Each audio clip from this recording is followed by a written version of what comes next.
It's time for some push-ups, internet. Oh gosh. Do push-ups along with me at home if you're watching. That's 5.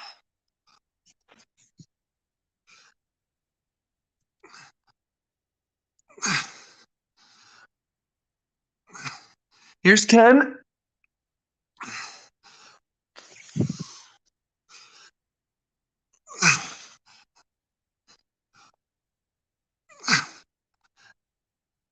Here's 15.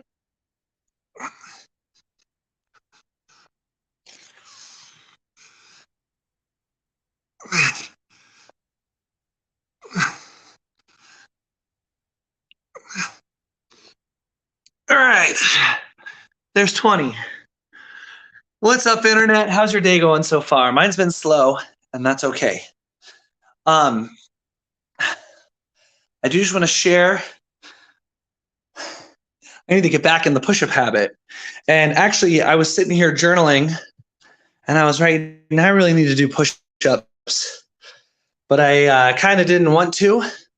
And then just like yesterday where I didn't really want to run, but I did want to stream. It's like, well, what if I stream while I run? Kind of had the same thought here. It's like because I guess with turning the stream on while I did push-ups, I feel like lately when I've been like, I'm going to do push-ups, I've done like 5 and then been like, and kind of wimped out. And I don't want to do that. I want to be able to push myself to do more push-ups. And I actually just doing 20 now. It's like, yeah, that is fun to do it. The book Atomic Habit, James Clear. I can't remember exactly what the term is. I said habit pairing yesterday, which that might be the term, but it works enough. It maybe isn't the term James uses, but the idea is if you have a habit you want to do, pair it with like if there's a habit that's hard to do that you want to do, pair it with a habit that's easier to do or a habit you already have. So my habit of going live every day, like if I can mix working out in with that habit, then I can get it done. So even if those are all the push-ups I do today, that's still 20 more than 0. And I would like to do more before I end the stream today. Yeah.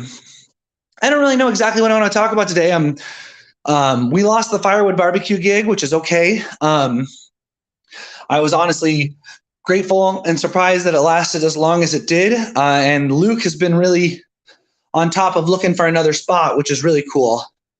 I love it's inspiring to see my friends be leaders and really work to make things happen. So, and he's doing that with finding another spot and getting us another Wednesday night jam. Very, very cool stuff. And also I picked up a background music gig tonight anyways, so that pays more. So, I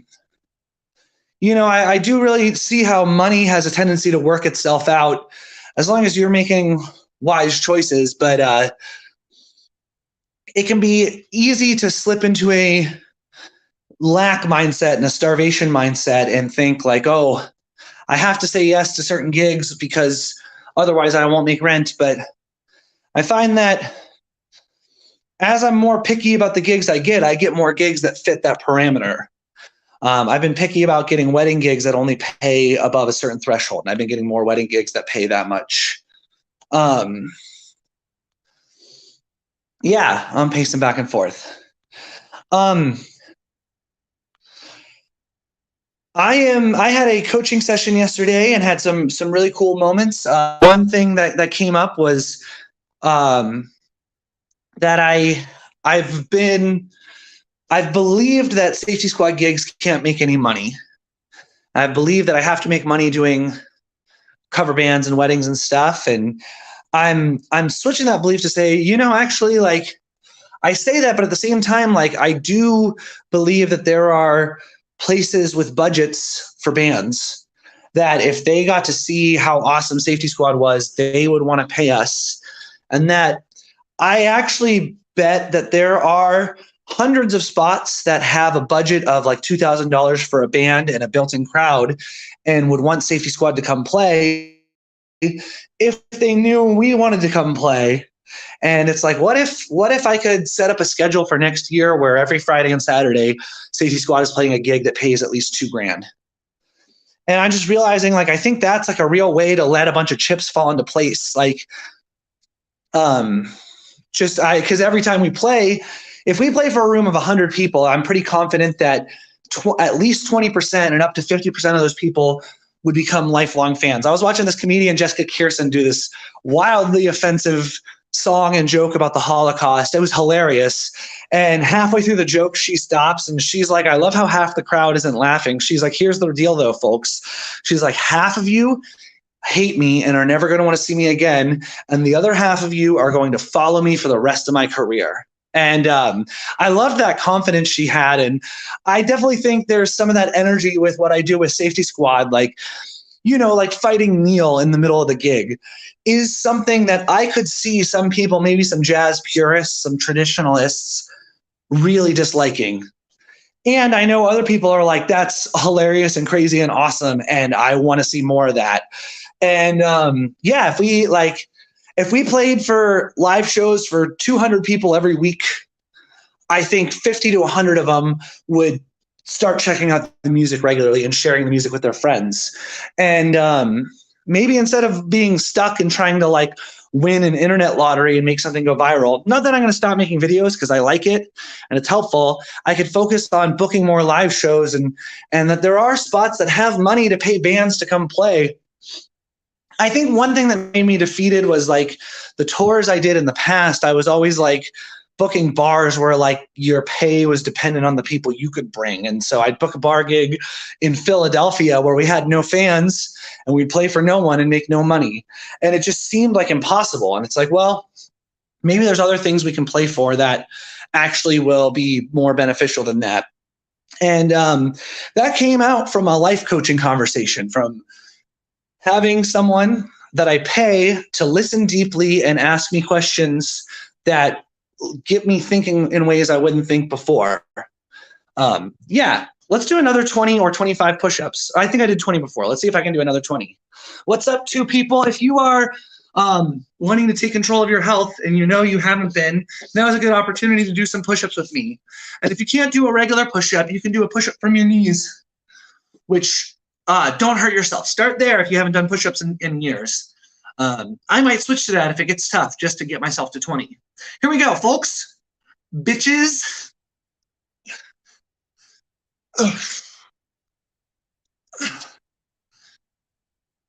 Okay, great. There's 5.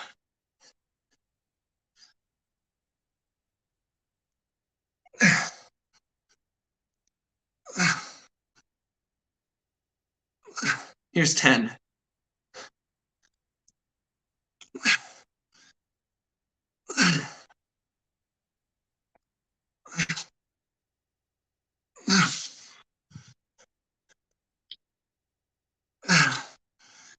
That's 15, I think.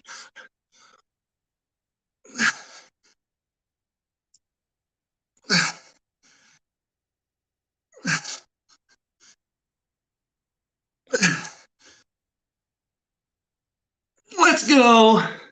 What's up, Christopher? He said spontaneous live shows in public places. I mean, yeah, that's cool, but you know, good luck convincing my bandmates that get offered weddings and stuff that pay $300 each, $400 each to do that. And the logistics of that are a nightmare. I do the spontaneous stuff in the park. But I think that's barking up the wrong tree to try and get a whole band to do that, because I just don't, I don't see that possibility. I do see though that, like, I guarantee you there's like a art space, and you know, my buddy Michael Schertz, he lives in Sandusky, Ohio, and he runs he works for a theater where he books concert series, and they have budgets. They have people with money who pay grants and endowments and donations to fund bringing bands in. And then the bands play to a crowd of 100 or 200 each time they play. And yeah, I guarantee you there's spots like that all around the country, and even like just within a 6-hour drive of Chicago. Because as much as I know that my friends that play in Safety Squad love the music, because I know they do, they have to pay rent. They're not, this is a thing that I've noticed. It's like one thing about music school is, or people who went to music school is like, people who like have a regular job and then have a band. The bands seem to be more democratic. It's more like, this is my musical outlet, so I'm gonna, like, they kind of delegate roles a little more. But where I'm at is like, because we all play music full time, it's like, most of us look at the bands we're in as kind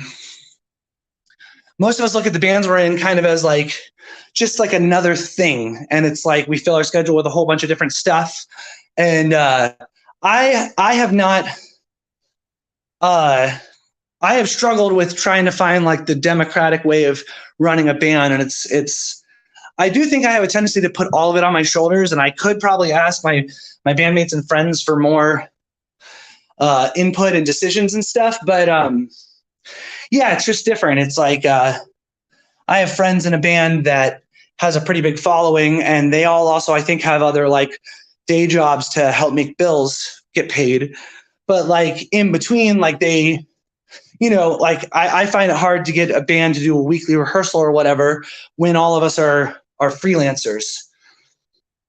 So yeah, I guess I'm just seeing a path forward. It's like, well, can I create these gigs that pay $2,000 for the band, plus we play for an audience of excited listeners?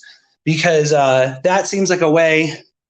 Yeah, if we get to play 2 shows a week for 100 people each or 200 people each, where we get paid a rate, where I can guarantee the band a certain amount of money, so they don't take the wedding gig, because they don't really want to do the wedding gig. They'd rather do this gig. They just got to make rent. Like, that seems like a way to get us to snowball upward, where then maybe all of a sudden it's like, oh, whoa, Safety Squad's getting 1,000 streams a day. That'll put us in a different spot. Safety Squad is selling albums online every day. That puts us in a different spot. I want to start a Patreon in October.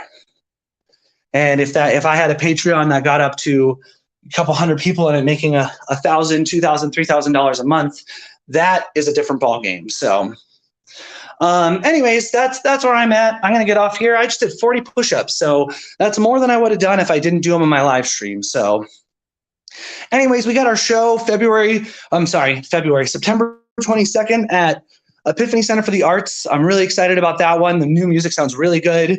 If you want to buy a CD, send me a Venmo of $10 or more. I'll ship it to you. And if you're interested in scheduling a conversation where we can talk about your creative goals and how we could get you unstuck, I'm looking forward to that. So yeah, have a good one, guys. Take care.